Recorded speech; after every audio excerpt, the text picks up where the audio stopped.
Hello listeners, this is Nick Fraga with the ASU's Blaze 1330 AM, speaking with the Devil Wears Prada's Daniel Williams. Hello. How's the tour been so far? It's been awesome so far, actually. Can't really complain, you know? Lots of people coming out to the shows. All the shows have been awesome. All the bands are awesome. Mm-hmm. Good times all around, yeah. It's been awesome. Any funny tour stories so Funny far? tour stories?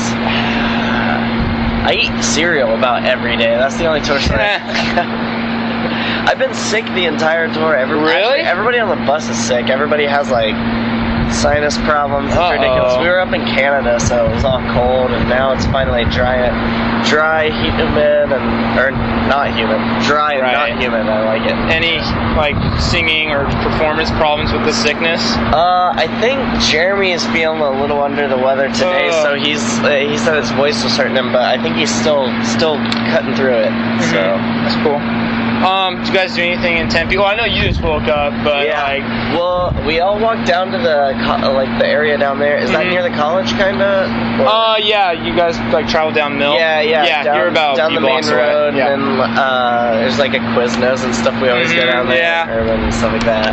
But yeah, I enjoy Arizona a lot, actually. Yeah, especially during the winter. Exactly. T-shirt weather. Perfect time to come. Yeah, exactly.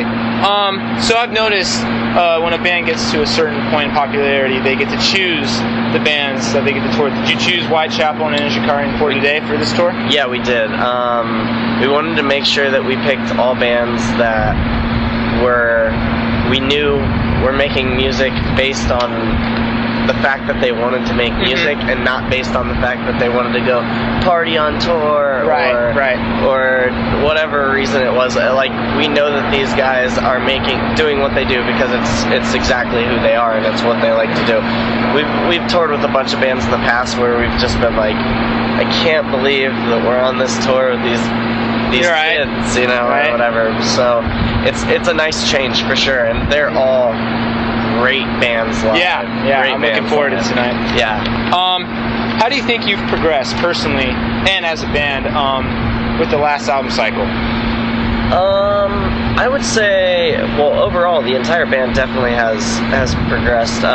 Just in general, if you listen to our CDs from the beginning, from like Dear Love going to Plagues, then Plagues going to Branches to Zombie, and then Zombie now to Death Throne. Every single one has like you can kind of tell we've gotten a little older, a little more.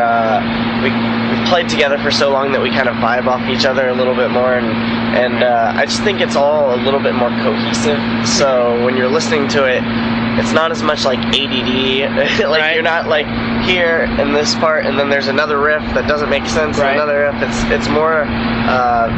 Just like I said, cohesive and like in line. So when you're listening to it, it flows, and I think Adam D had a lot to do with that as well, but kind of guided us on Dead Throne. But yeah, I think everything, lyrics, riffs, song structure, everything's been definitely a progression since our last record.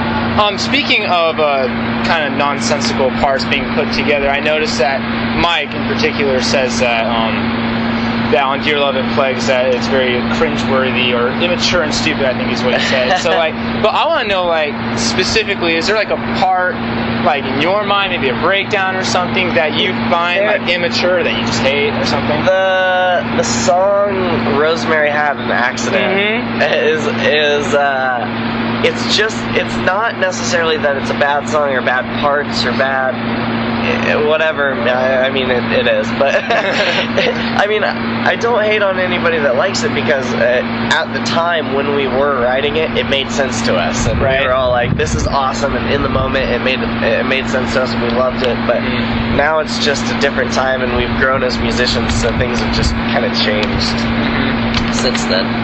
Yeah, I've noticed with the Zombie EP and Death Throne that you guys embrace the more sludgy and thrashy elements, especially you on your drumming, especially in Outnumbered. I really enjoy your drumming on that, and your footwork too. Incredible. But was that like a direct influence from the bands that you were listening to, or was that just sort of a natural thing? I think it was kind of like a natural progression, just in the fact that we wanted to write heavier music, so heavier music needs more kick drum or more, a little bit more drum work, I guess. But I was listening to a lot of As I Lay Dying, and we got.